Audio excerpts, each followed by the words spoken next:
Hello and welcome to another edition of the Molten Truth. As you know, I am your host, Zoey Michaels. I am a fan of music, and this season is largely about music, as well as my other guests who write books and have their businesses. But we just love the music scene, so that's what we're focusing on this season. Tonight, joining us is Chris Eveland from, I think you said you were from Canada, but Yeah, you've close been to Ottawa. Ottawa. Okay, very nice. Well, it's nice meeting you this evening. We look forward to hearing a little bit about your journey. It sounds like you got off to an early start. We'd love to hear about that. Thanks for having me. Yeah, absolutely. So it's when I was younger, one Christmas I got a Walkman. No, it was my birthday. Sorry, I say Christmas because I'm looking around. There's trees, there's decorations everywhere. It's probably on the mind, but yeah. So for my birthday, I got a Walkman, and then my grandfather went out and bought the number one. He just went in and said, "What's the number one selling album?" It was 1986, and it was 5150 from Van Halen. So the first album that Sammy Hagar was singing on, and I always joke, but if you look at the other top 10, the other top nine for the top 10 that year, it could have went a totally different direction, right? Well, yeah, So I mean, there was a lot of really great music that year. 85, 86 had some phenomenal musicians to choose from. huge hits, huge hits. But Yeah, the actual genre could have I could have ended up a keyboard player or something. There was a lot of pop and a lot of stuff going on there. But I'm happy it was Van Halen, and that was the only cassette I had, so I'd play it back and forth. And I just got very, very energized in the middle of the song when I heard those guitar solos and super excited. And come to find out it was a guitar. So I started lessons at 14, and I haven't put it down since. It's still a huge passion of mine. And I just love picking it up on a daily. And yeah, very passionate amazing. about music. That is amazing. So you had said something about, I think, working with a grandparent and taking apart pianos or something when we were Yeah. kind of just So shooting the breeze a little bit ago. I'm very young. I My grandfather was a piano tuner, and a great player, like amazing player. But he would have like a bunch of pianos throughout his house, some uprights and a baby grand or whatever, and they're all torn apart. So seeing the inside mechanics of a piano, seeing all the hammers and lifting them up, looking in, but then he would have his glasses on and like pulling them out and watching him tune it. That was all very, very interesting. But the part that hit me the most is when he was done, he would just sit there, and all of a sudden, out of this big wooden box came a flurry of notes that, again, I heard it and I got goosebumps, and it just hit me different than anything else did, right? Like a TV show or watching cartoons. When I was witness to him playing that piano and his enjoyment of it, I became very passionate about music. I think, like looking back, that's definitely where it Absolutely. started. I would say Yeah. it was in your blood. It was just, you were surrounded by it. Yeah. And there's some cool pictures. I'm sitting on his lap. I think you wouldn't see it now. He's got a cigarette hanging out of his mouth and his grandson underneath his lap, right? Um, Yes, very but different just sitting there, times. yeah, different times for sure. But I just remember seeing the picture. My eyes were just like, just doing that. And I'd always look forward to go visiting them because I get to tinker on a few different ones, right? There was one in the hallway when you got there. So you could take your shoes off and hit a few notes. You'd go to a studio, play another one, come out to the living room, and there was one set up there. So there was always, you know, always music at that house. Yeah, I get that. It's kind of, I know some people will maybe think it's a sign of progress that you don't see a piano in houses as much anymore because you have the digital items that, replaced it. But, like I'd go to my grandparents' house and there was a piano. In our case, it was just, one of those stand up piano. It wasn't anything fancy, but, you know, it was a given that when we went to grandma's house that we would have a chance to tinker on the piano. Didn't matter if we were good or not. We thought we were Yeah, great. yeah, that's right.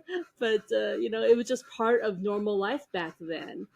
And Yeah, it would. unfortunately, I didn't have the talent that you obviously have, but still the enjoyment was there. Yeah, and that's what music is, right? If you enjoy it and do it. But I mean, it would break my heart. Granddad hasn't been with us for quite a while now, but if he went on Kijiji and saw all these free pianos just come pick it up. I mean, I Mm, know what his house would look like. yeah, It would just be full of pianos. But yeah, you see so many now. People have a hard time getting rid of some, right? But right. yeah, Yeah. It's just if only there was a way to make them where they were dual purpose, where they could be still in people's homes, used for maybe for one thing, but still have that original enjoyment from them.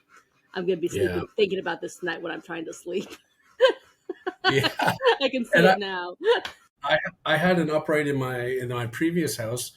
We just recently moved, but in my waiting room outside of my studio, Mhm. if I was teaching in there, and then my student's sibling was in the room, or someone, whatever, you'd hear them. They would just tinkle on, like it was almost like a natural thing. Like, oh, there's a piano. I'm gonna, uh, and you encourage that because then it's Yeah. sparking a different part of the brain, right? They're Well, like, oh, I right. just made that sound. What happens if I do this? And then when they start piecing stuff together, that's how it all kind of starts, right? Well, and that's just it. When we ignore musical education, that music is also connected to things like math and science, and it's also interconnected. And it's such a loss of an opportunity if you don't harness that. I agree. Very well said.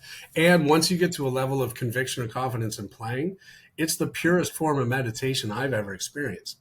So when you get going, I'll put on a backing track and then just start noodling over top, like playing licks or soloing, improvising over top of a backing track.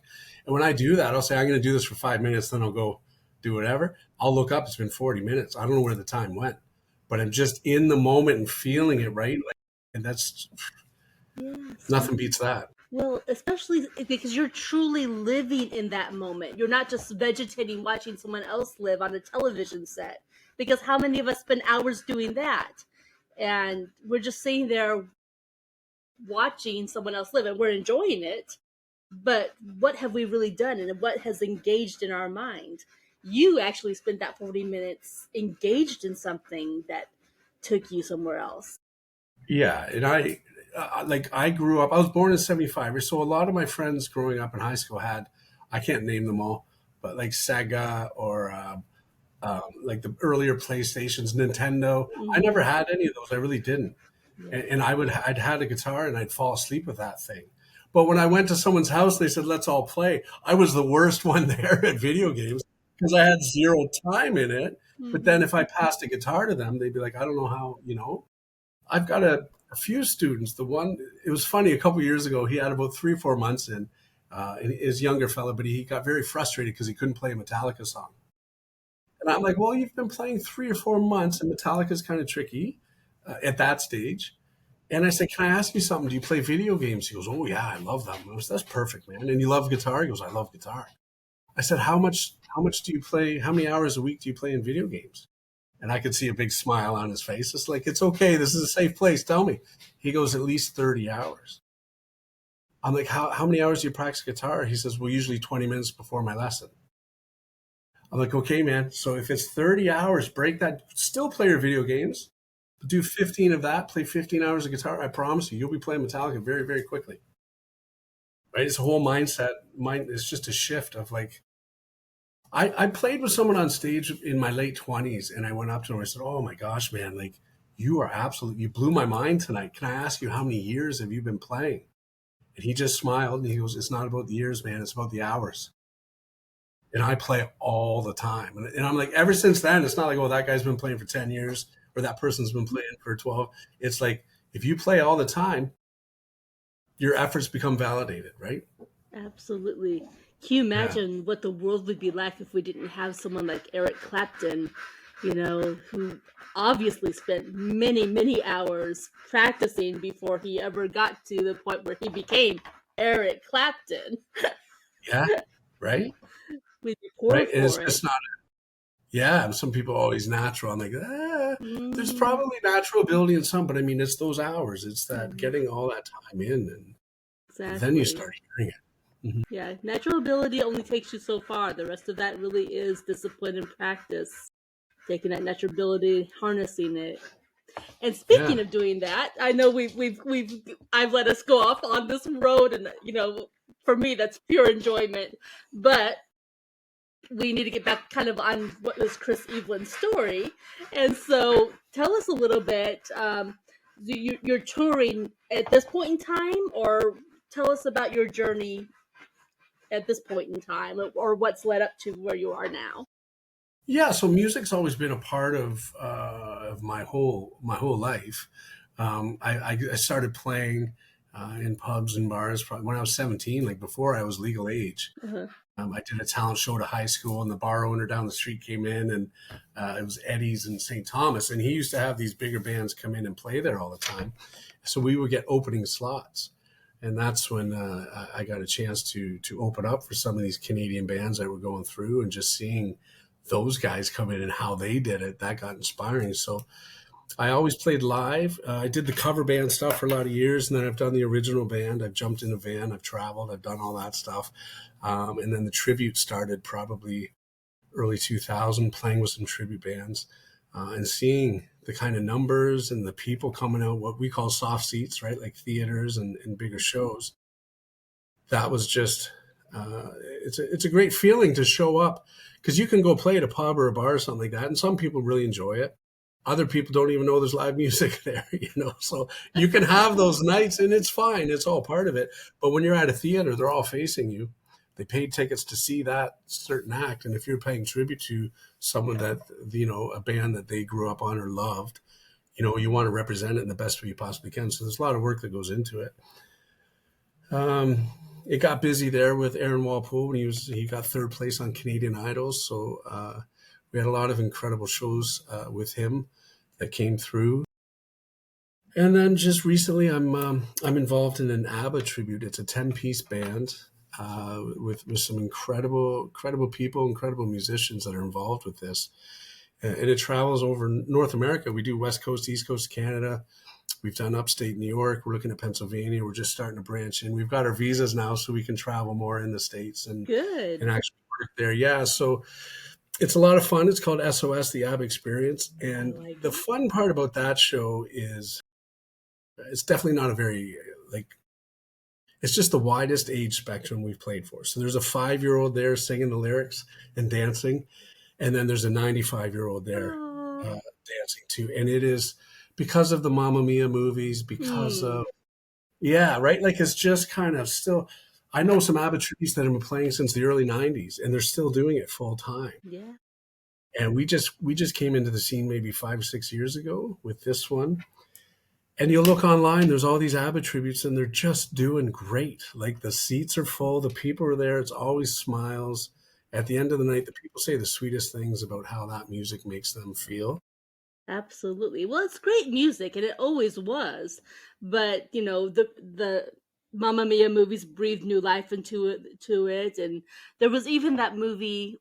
Was it Eurovision that was on Netflix that also kind of breathed new life into it? Yes, yeah. So yeah, little wonder you've got younger age group that's like, wow, this is great music. It's just that they got to be exposed to it in a way that drew them in. Absolutely. And it's one of those guilty pleasures, right? And my favorite is if a couple comes out and I'll talk to the husband and be like, yeah, I didn't really want to come, but the wife brought me out. But then right after, but you know what? I had a great time. You guys did you did a great job, and it felt good. Love the energy. So I like it when people are kind of, yeah, I'm here, but I'm not, I wasn't dying to be here. But then they turn around at the end and go, hey, I'd like to come see this again, or tell people, because it's fun. It's very infectious. It's the energy is just unbelievable at these shows. Well, and again, it goes back to starting out with a great music, a great sound to begin with. You have a wonderful canvas to work with. Absolutely. Yeah. So, and that's one of the things we've just started to recently. We play "Thank You for the Music" at the end of the night, and Kevin, who plays Benny, is Kevin Wright. He starts to say, this is, we just want to give thanks back that we're able to do this stuff because of how well these songs were written. It's just kind of a tip of the hat. Thank you for the music. Even though we're playing their song, we're thanking them for the music. And it's a lot of fun. Yeah, I believe it. So any kind of crazy or fun experiences to share along all these mini trips along the road? I would imagine road stories. Yeah, there's a lot of road. Yeah, it's different these days. You know what? Like at sound check now, everybody's having a coffee. Backstage is more about back back pain cream. You know what I mean? It's just different than it was back in the day. Like uh, right now, no, I'll keep the stories kind of like when we're traveling. It's going to different cities. Like we just got back from the west coast of Canada, and when you have a day off or 2 days off or whatever, my wife went on the trip. She's a part of the band and does a lot of the logistics and things for us. So we would go whale watching, and then we go have a beautiful dinner in Victoria, BC, and just be like, what has happened? Those weren't things that we did back in the day because it was very with schedules and people's work. It was very drive in, set up, play the gig, tear down, go to the hotel, or keep driving, go to the next place, set up, tear down. So when people are like, "Oh, I heard you just went across Canada," I was like, "Well, I saw the van, and I saw a hotel room, and I Right. saw the stage." And I think it's being done very, very well now. With, we'll play a show or two in a row, and then we take a day or two off for travel in between. But then you get a chance to explore the city, explore the province, state, wherever we are. We just did Shays Theater in Buffalo, New York. I think it was a 3,000 or 3,500 seater theater there. And man, it was just awesome getting there a day before and hanging out, And I've always done the falls on the Canadian side, never done it on the state side. Yeah, Just checking out the city and seeing what it's all about. It's enjoyable these days. absolutely. It's I've not always so. heard the Canadian side's prettier, by the way. I don't think that the United States side is supposed to be as pretty as Canada's side. Maybe I'm you going to say they're both differently. pretty because you're from the. Yeah, I think it's worth checking out both sides and making that decision. It's still a beautiful view. But yeah, I think we did luck out a little bit on the Yeah, northern side there. Just yeah, yeah. Or maybe it's a case of the grass is always greener. could be, could be. I think they're both beautiful views though. But it's nice that they're viewing it differently instead of back to back travel. It's nice that they're taking the time to let you explore and enjoy being in that area. That's a very smart way to do that, I think. Yeah, and I think some of these theaters too, they're generating, like as far as income goes, if there's a good number of seats in the theater, that allows that to happen, right? I think our first time going out in the East Coast, we were doing 200 to 300 seats, for some of the places, and even though that's generating an income, it's kind of like, okay, let's get back into another one, because when there's 10 people in the band, but then there's two or three that come out like sound, Hmm. um, and everything, right? So the expense being on the road is there too, Well, with yes, 10 hotels absolutely. and feeding and all that stuff. So I think it's at a place now where it's really good and it's growing. It seems to be, just organically going at a very nice pace this way. So it's good. That is very good. Yes. Yeah, that does make a difference too. The ability to actually afford to be able to stay and enjoy really is impacted by how much audience you're drawing, and also the area you're in, how many people can reasonably make the show, the expense of the area. I would assume Boston would be a great place to play. However, it's so expensive to be in Boston. I don't know how long a band could actually be there, but We're going to New York here in a couple of weeks with my daughter, and I can't believe the cost. Like New York, and my daughter's oh never been. She's 21, right? So she's excited to see Times Square and all that stuff. yeah, Holy, talk about expensive. That's a pricey ka-ching, city. ka-ching, ka-ching. Yeah, yeah. The only way I was able to afford New York the times that I've been have been through family connections. Um, Okay. Otherwise, it was just like no. It was a day trip and then go outside the city and let's go someplace reasonably affordable, but New York Yeah. proper without connections, it's expensive. Yeah. It's crazy expensive. Yeah. But it's definitely something I think everyone should have that experience, even if it's just a day trip. It's New York Yeah. should be seen. She wants us to go to Rockefeller, see the tree, Hmm. Yeah, do all that fun stuff. So yeah, perfect yeah, time of year to go. absolutely. Definitely recommend the Met, but again, that's something time. That's it's about having the time to enjoy it. But Yes. Yeah. Yeah. maybe future trips. So, other than the ABBA band experience that you're doing now, what other bands and tributes or have you been involved in? Yeah, so over the years, there's been a lot of different original bands, tributes over the years. But currently, right now, I'm in a band called Fireball as well, which is just it's kind of a tribute to all girl country. And I'm not a country guitar slinger at all, and my bandmates will be the first to let everyone else know that too. But it's a good group of people. We have Kelly Latimer singing lead, who's amazing. John Wilberforce on bass, who's phenomenal, and Shane Presley's on drums. And every one of those people is involved with the ABBA band as well. Shane's our full-time sound man. He might be our drummer down the road. Um, John's our bass player, and Kelly's one of the singers. So we decided to get together and just put together this country act, and it's gone over very, very well. It's something I'm looking forward to playing more of. We've only done a couple shows, and it's just ramping up. But I think next year, 2026, we're gonna have more shows with them. So that's a lot of fun. And then I do an acoustic duo with John as well, just called Fire. We just do local pubs and stuff like that. It's fun. It's nothing rehearsed. We're just two guys with acoustics, and you call out a band and we'll play it. Name a song. If we don't know it, we'll try it. We just have fun, keep it loose. I like that. Yeah, That sounds really great. yeah. It's fun. It's a lot of fun. And John's a fun guy to play with. He's a jokester for sure, but he's a very talented guy. So, I played with people in the past, like, hey, can you play whatever? Bruce Springsteen? You're like, no, I don't know that story. And that's the end of it. Where John's like, yeah, sure, what song? And whatever it is, he'll be, it's not going to be perfect, but you Oh, but find he'll out, take a stab at it. and people appreciate that, right? Like they don't expect it. Can you play a Prince song for me? Yeah. Or where you're in Cincinnati right now? Yeah. Yep, yep. I No, was trying to think of music. I can't think of anyone famous from Cincinnati. Yeah, I was trying to think of something from Cincinnati. I can't do. I thought, but you mentioned, yeah, or Yeah. Chicago. You said you were in Chicago for Yeah, this. So if I'm someone said, originally from Chicago area, so I Buddy Guy, if someone said, "Can you play me?" So, oh, sorry about the noise back there. Um, okay. if someone said, "Play some Buddy Guy for me," if he didn't know it, he'd kind of think about it, and then just, people respect that. Like, thanks so much for trying, right? Yeah, exactly. And Yeah, that's just it. Just give it a shot. And if you honestly can't, well, then you honestly can't. But yeah, at least yeah, give it a second, give it a moment. You just never yeah, know.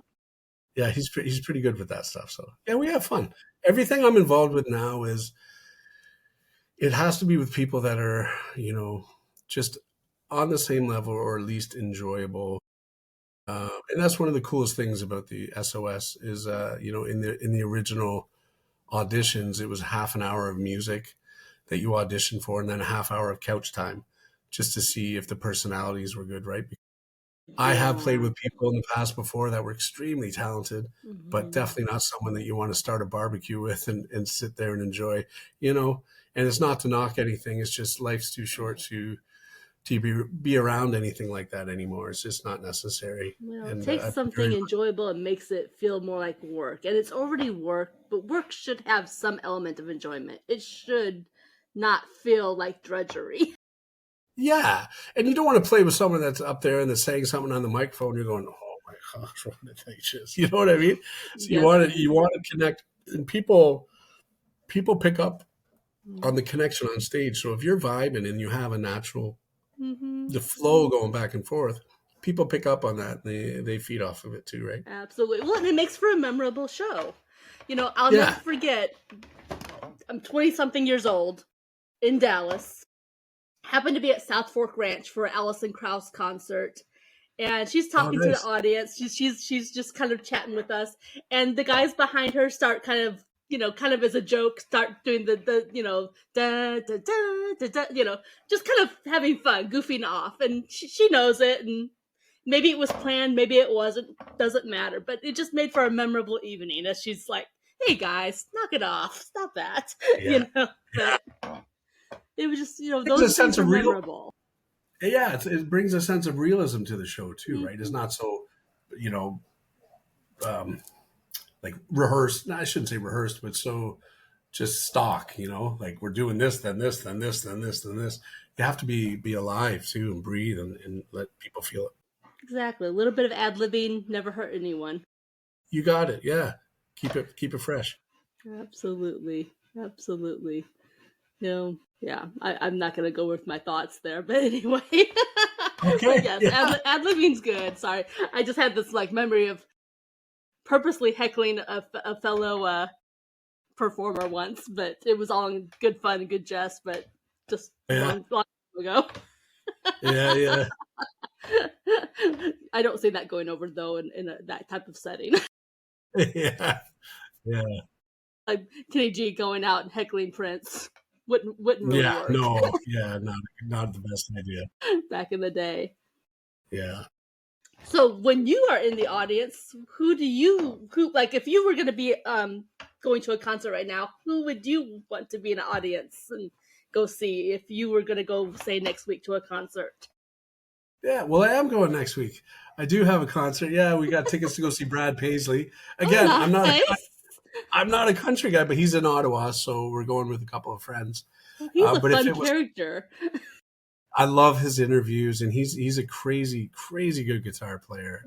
I've really gotten into him and Keith Urban recently as players as I've been diving down this country playing. Yep. But as far as like players that I go see, I love Dream Theater. I'm a huge fan of those guys. Wolfgang Van Halen, just because his dad inspired me so much. It's great to go see him play and perform. Dirty Honey's been a great one. I like those guys. They opened up, I think, for Wolfie a few years ago, and they were great. But I do like the instrumental guitar stuff, right? So if Steve Vai, Joe Satriani's on tour, Guthrie Govan, Andy Wood, not your household names, Well, that's but definitely the guitar players. Those are the guys that I enjoy listening to people play stuff that I can't play because that motivates me. And that's what Eddie always was like. How did he do that? Right.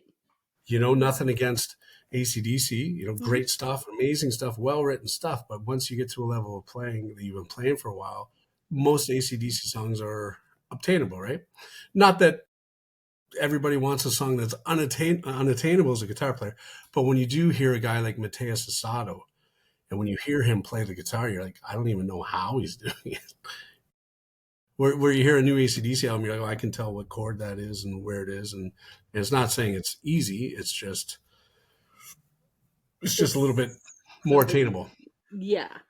You can some of these people pick it out, and you could figure out how to imitate it more so than maybe some others. Very much so, and it's not taking away how good it is. It's great stuff. But then I have buddies like my buddy Steve from I'm in a band with him called Soundstorm as well. He'll send me these clips of all these kids 5-6 years old on Instagram playing guitar upside down, backwards, better than any of us at this stage of the game. And I don't even, that boggles my mind, but that's always inspiring to see that too.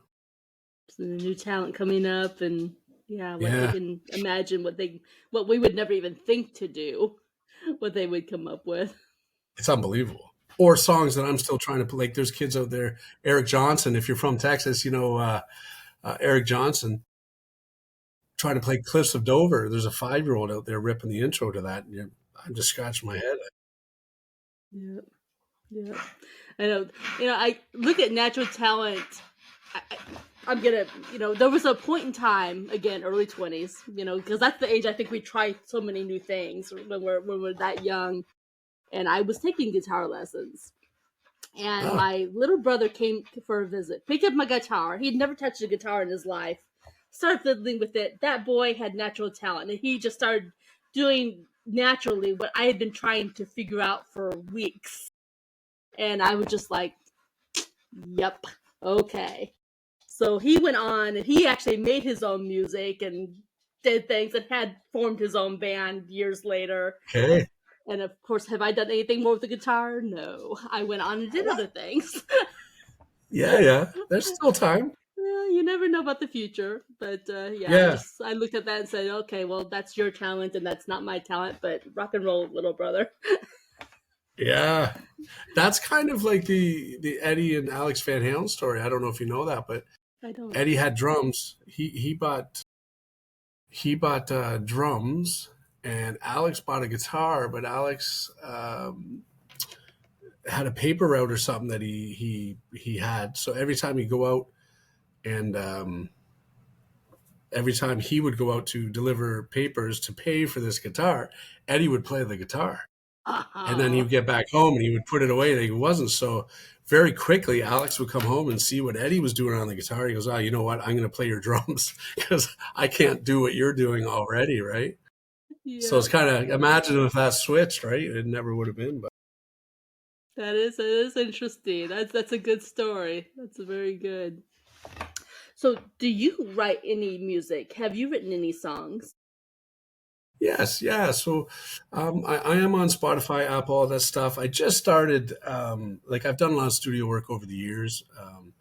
But as far as my own stuff, just started that when I moved this way. I met a guy named Randy Orr, great guy. He owns Powder Room Studios in Brockville, Ontario. And I decided to start with, I was doing lessons, I was changing careers. So I wanted to write something that wasn't like too technical, but at least had a little bit of guitar flavor, no singing on it, but just something to kind of showcase, melody, showcase a level of playing. So I reached out, and he introduced me to Gary Lalonde, who's the bass player from Honeymoon Suite, and he's in Brockville, Ontario. So we connected and got along. He's one of the nicest guys in rock and roll. But I mustered up the courage to ask him if he would be interested at all in playing bass on the track, and he said yes, and he did a beautiful job with it. So I reached out to another guy, if you know Big Wreck, Ian Thornley and Big Wreck.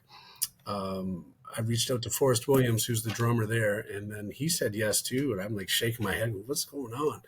So I got Forrest playing drums and Gary Lond on bass, and I wrote this original piece of music called Within, um, and released that. And that was just to get students, put something out there, just have something. It's not about the spins on Spotify or generating income, but it's kind of like an online resume. So if somebody says, well, can you play? Especially bands too, right? Like, well, what do you sound like? Just check out my stuff.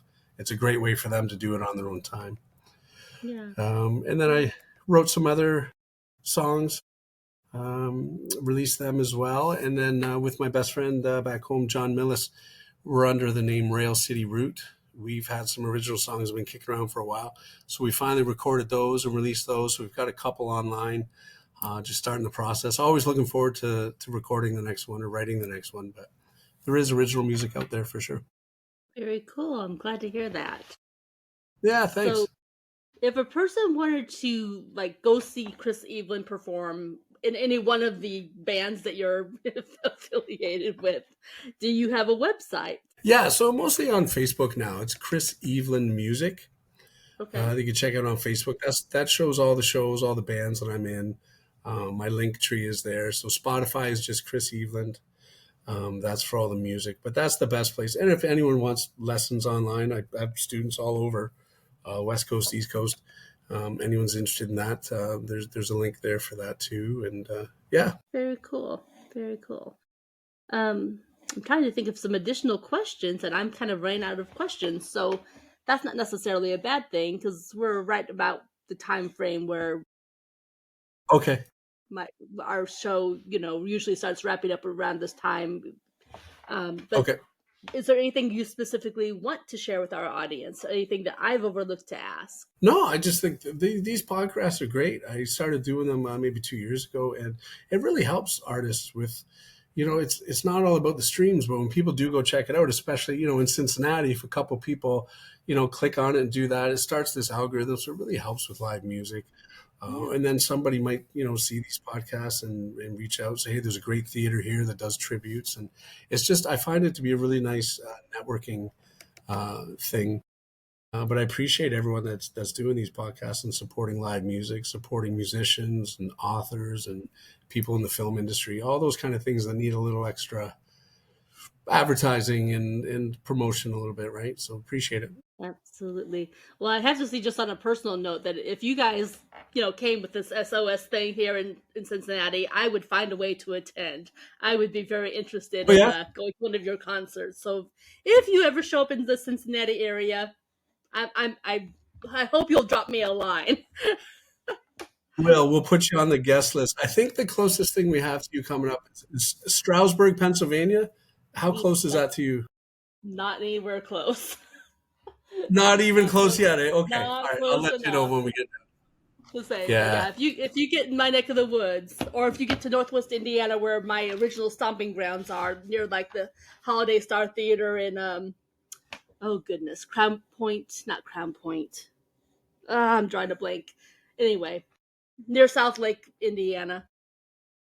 Then I might Okay. go visit family up there for that one. All right. Cool. Well, I'll definitely, anytime we're around there, I'll remember and I'll send you a message. Maryville, Indiana. Oh my goodness, I haven't been home Oh, okay. Yeah. Yeah. recently. I need to go back home and visit. When you start forgetting the names of towns where you grew up, it's time to go home. Yeah. It's time to go back for sure. Yeah. Okay, well, we're to a point where it's the random question of the evening time. So the guest who came before you left this question: if you were meant to Okay. be a tree, what kind of tree would you be, and why? I told you it was random. Yeah. Well, my favorite tree is a weeping willow, but weeping sounds sad, right? I don't know, but You know, I would say weeping willow because I love it. The big, strong trunks. They're beautiful. hmm Yeah, that's the only reason. I can't I think of don't fault another. that at all. We should rename them. Yeah. They should not be weeping willows. They should be Yeah. anything but a weeping willow. Because I don't know about you, but we had a lot of those in Northwest Indiana. I mean, we had one in my Okay. backyard. They were the most fun things to swing from those limbs. I mean, they were better than having a swing set. You would jump on one of those limbs and swing across the yard.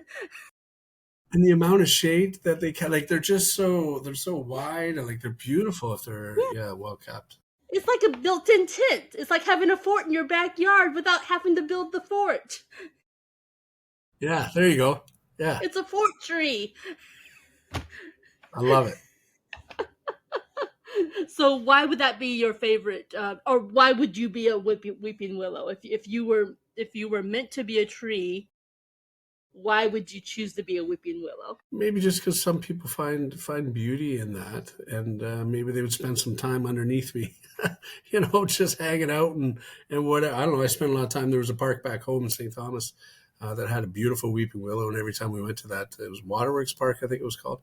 It was just this massive trunk, so almost every wedding had pictures there, and it was just kind of like a famous tree there. So I always saw the beauty in that thing. So I guess that's why I would choose it. It's as good a reason as any. I like it. It works. Yeah.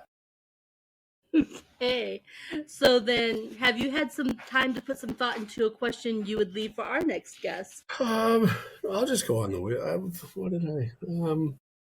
Yeah, just because it's something I did in the past, and it's always good, I think, for people who might be stuck with stuff or whatever. But just maybe if you could change your profession or however you earn money, like whatever you do to do that, if you could change that and choose anything, what would it be? That's an Because excellent I did that, question. and it's yeah, If you could change your profession or how you earn money to do anything, what would you what would choose? it be?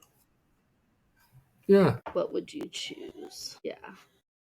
Yeah, because you and then mentioned part earlier. two, There's why a not part do two? that? Go for it. No, I'm just saying you could, like as a part two. Once they answer, say, why not do that? What's Yeah. holding you back? Why not? What's holding you? You know, why not? Let's do that. They don't have to answer it out loud, but we can still ask the question.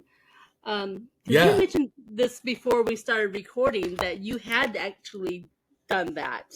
You changed careers. Um, I did.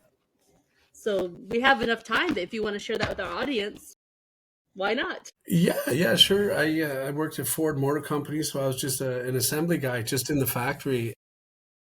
I, I was in St. Thomas. I think I had about 15 or 16 years in, and then it was right around 2008 when everything kind of shifted there and changed in the world.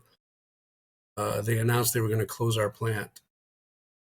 So a lot of people took the buyout and they left, but the few of us that hung on and waited, there was another plant in Oakville, which is close to Toronto. but that's about a 2 hour commute. But some of us took that on because we'd keep our pension hours, right? So our pension years. So having 16 years in somewhere, knowing you only had 14 left to full retirement, so let's do this. Yeah. But man, it was driving 2 hours to work a 10 hour or 12 hour shift, drive 2 hours back, not be with your family, not be any, like it was just, we talked about being on the road. Like this is, you wake up, you get in the car, you go to the factory, you're in the factory, get in the car, go home, go to bed, wake It's up, repeat. torture. And it was almost 5 years, and it was 6, 7, a lot of unhealthy things happen in those environments and everything. And it just wasn't, um, I really tip my hat to the guys that can just, the people that can just get up, go do that, be content all day at work, just happy to be there, go home happy and still, but it was a tough place to be, especially if you're, you want to travel, you want to tour, you want to do stuff, you want to get home and be awake to see the family and everything. So it just ended up, I got to about 21 years. And I met a girl in Brockville who's now my wife, and we spent some time together, and we tried to do the long distance thing, and I was not happy at Ford, and she was in real estate, and I saw, her schedule was kind of free and loose, and she could do, and she worked hard, but definitely had the freedom to, yeah, next Thursday I can go do that. Where I was like, I work every day from like before the sun comes up to after the sun goes down or whatever. It's still grateful to have that job, but anyways, it worked out that we just started spending more time together, and she was unable. We were going to do week on, week off, and try to make all that stuff. Try to make the distance because it's about 5 hours away, Oakville from Brockville. So it just came to the point of, I just made a decision. I'm going to leave. I moved up here, which was a tough choice, a scary choice. It wasn't tough, but it was scary.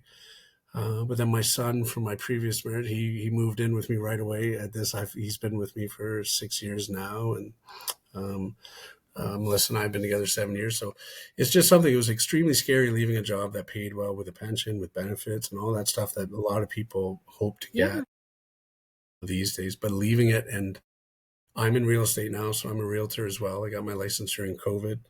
But Okay. I teach guitar, I travel, I play, I do all that. And my schedule's, it's as busy as I want it to be, but it's also, I get to see the sunrise and I get to see the sun go down, which is pretty Absolutely. special. Quality Yeah. of life.